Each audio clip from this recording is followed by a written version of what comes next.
भोरमधील नसरापूर येथील चिमुकलीवरील अत्याचार आणि हत्या प्रकरणाचे पडसाद आता मंत्रालयापर्यंत उमटले। नसरापूरचे ग्रामस्थ आणि माजी सरपंचांनी काल रात्री राज्याचे उपमुख्यमंत्री एकनाथ शिंदे यांची भेट घेतली। यावेळी शिवसेना आमदार दिलीप लांडे हे देखील उपस्थित होते।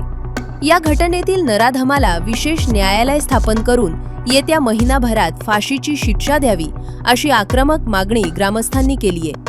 उपमुख्यमंत्री शिंदे यांनी या मागणीला सकारात्मक प्रतिसाद दिला असून खटला फास्ट ट्रॅक कोर्टात चालवून आरोपीला कठोर शासन करण्याचे आश्वासन दिले आहे। या प्रकरणाच्या तपासासाठी SIT देखील स्थापन करण्यात आले असून सरकार पीडित कुटुंबाच्या पाठीशी खंबीरपणे उभे असल्याची ग्वाही त्यांनी दिली। 1 मे दिवशी जे नसरापूरला कलंक लावल असा आमच्या इथं एका नराधमाने भीमा कांबळे यांनी क्रूर कृत्य करून 3.5 वर्षाच्या मुलीला तिच्यावर अतिरेक करून तिला मारून टाकलेले आहे दगडाने टेचून। ते कृत्याचं आम्ही निवेदन देण्याकरता शिंदे साहेबांकडे आलेलो आहोत।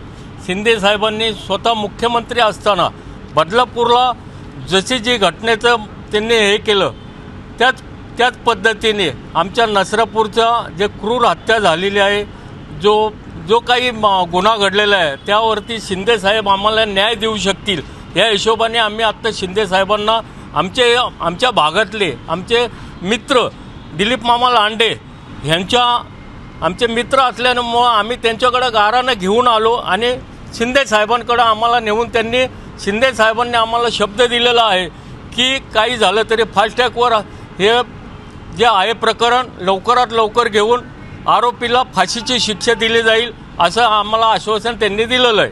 परंतु आम्ही मागणी केलेली आहे बदलापूरसारखे आपल्या इथं जर झाले तर आम्ही ह्या अपेक्षेने आपणाकडे आलेलो आहोत। शिंदे साहेबांनी सांगितलं की फास्ट ट्रॅकवरती होऊन त्यांना मृत्यूची शिक्षा दिली जाईल इथपर्यंत त्यांनी शब्द दिलेला आहे आम्हाला। माझ्या जन्मभूमी भोर तालुक्यामध्ये नसरापूर गावामध्ये संपूर्ण भोर तालुक्याला काळिंबा फासणारी घटना घडलेली आहे आणि आपल्या महाराष्ट्राच्या इतिहासामध्ये अशा पद्धतीची घटना कधी घडली नव्हती आणि ती पण 1 मे महाराष्ट्र दिनानिमित्त त्या दिवशी घडलेली आहे। आणि ही दुर्दैवी घटना समजल्यानंतर संबंधित त्या विभागाचे आमचे सरपंच माझे मित्र आणि लप्पाशी चर्चा केली।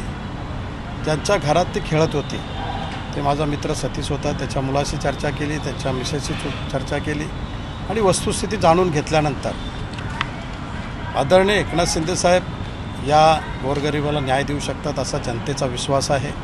त्याच दृष्टिकोनातून आदरणीय एकनाथ शिंदे साहेबांकडे आम्ही सर्व ग्रामपंचायतचे लोक, स्थानिक लोक, महिला असतील यांना घेऊन गेलो आणि ज्या पद्धतीने बदलापूरमध्ये न्याय मिळाला त्याच धर्तीवरती न्यायालयाला विश्वासात घेऊन, पोलीस प्रशासनाला विश्वासात घेऊन त्याचा तपास करण्यात यावा। तपास करून त्याच्यावर कठोर कारवाई करण्यासाठी पुरावे चांगले जमा करावेत या दृष्टिकोनातून पुरावे जमा झाले। त्यानंतर हे प्रकरण विशेष न्यायालयाची स्थापना करावी आणि विशेष न्यायालयाची पुण्यामध्ये स्थापना करून याच महिन्यामध्ये त्याचा शोध लावण्याचं झाल्यानंतर न्यायालयामध्ये दाखल करण्यात यावं आणि न्यायालयाने आदरणीय एकनाथ शिंदे साहेबांकडे आम्ही मागणी केली, एक चांगला वकील देऊन न्यायालयाने त्याला फाशीची शिक्षा देण्यात यावी। परत अशा पद्धतीने भीमा कांबळे नावाचा कुणीही जन्माला येणार नाही अशा पद्धतीचा एक सरकारचा दबदबा असावा। त्या दृष्टिकोनातून शिंदे साहेबांनी आम्हाला शब्द दिलेला आहे की एक विशेष न्यायालयाची स्थापना करून पुण्यातीलच एक चांगला वकील देऊन या प्रकरणामध्ये जो भीमा कांबळे आहे त्याच्या मुलांनी आणि त्याच्या बायकोने पण मला वाटतं सांगितलं आज की त्याला त्याच ठिकाणी मारून टाका, आम्ही बघायला पण येणार नाही। अशा प्रवृत्तीच्या माणसाला ही प्रवृत्ती समाजातून कायमस्वरूपी संपवण्यासाठी त्याला फाशीची शिक्षा देण्यात यावी आणि इथून पुढे अशा पद्धतीने छोट्याशा चिमुकलीवरती कुठे अन्याय होणार नाही, या पद्धतीने शासनाने कायदे बनवावेत अशी सर्व ग्रामस्थांच्या वतीने मी माझ्या वतीने आदरणीय एकनाथ शिंदे साहेबांना विनंती केली आणि शिंदे साहेबांनी आम्हाला शब्द दिलेला आहे की मी स्वतः लक्ष देऊन त्या केसेसमध्ये मी स्वतः लक्ष देऊन वकिलाशी चर्चा असेल, पोलिसांची चर्चा असेल, सर्व चर्चा करून तुम्हाला न्याय मिळवून दिला जाईल. सामान्य नागरिक म्हणून आम्ही त्यांच्यासमोर गेलो. मामांनी आम्हाला तिथपर्यंत नेण्याची मदत केली, कारण आम्ही एक सामान्य नागरिक तिथपर्यंत पोहोचू शकत नव्हतो.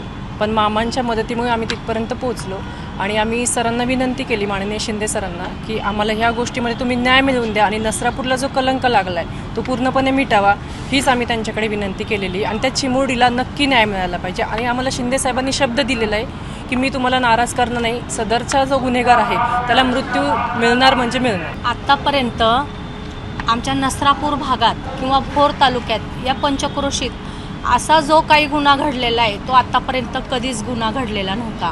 आणि जो काही नराधम आहे त्याने लक्ष ठेवून त्या बारीक चिमुरडीवर हा अत्याचार अन्याय केलेला आहे. त्याच्यावर अगोदर 2 आरोप आहेत आणि हा 3रा गुन्हा त्यानं केलेला आहे. तर असाच जर गुन्हा वारंवार प्रत्येक ठिकाणी होत राहिला तर ग्रामस्थांनी किंवा नागरिकांनी कोणाच्या जीवावर, विश्वासावर त्यांना बारके जी चिमुकले आहेत, आता सुट्ट्या पडलेल्या आहेत आणि सुट्ट्यांच्या दिवसात लहान मुलं मामाच्या गावाला जायचं म्हणून आनंदाने सुट्ट्यांकरता जात असतात. ही मुलगीसुद्धा सुट्टी करताच आजीकडे 4 दिवस आली होती आणि त्या नराधमानं लक्ष ठेवून या मुलीवर जो काही अत्याचार केलेला आहे, असा अत्याचार पुन्हा कधी कुणी करू नये अशी त्या नराधमाला जास्तीत जास्त म्हणजे मृत्यूदंडाची शिक्षा द्यावी आणि सगळ्यांना न्याय द्यावा, की जेणेकरून पुढे असा गुन्हा, असं कृत्य कुणीही करता कामा नये, अशीच माझी विनंती आहे. आणि आज आम्ही आमदार दिलीप मामा लांडे यांच्याकडे आलो आणि त्यांना हे निवेदन दिलं. तसंच त्यांच्याबरोबर आम्ही शिंदे साहेबांच्या इथं गेलो, तिथंसुद्धा त्यांना आम्ही हे निवेदन दिलं आहे. आणि याचा जास्तीत जास्त पाठपुरावा करून लवकरात लवकर त्या चिमुकल्या जीवाला आणि त्या कुटुंबियांना न्याय मिळावा, आमच्या नसरापुराला न्याय मिळावा अशी मी सर्वांना विनंती करते.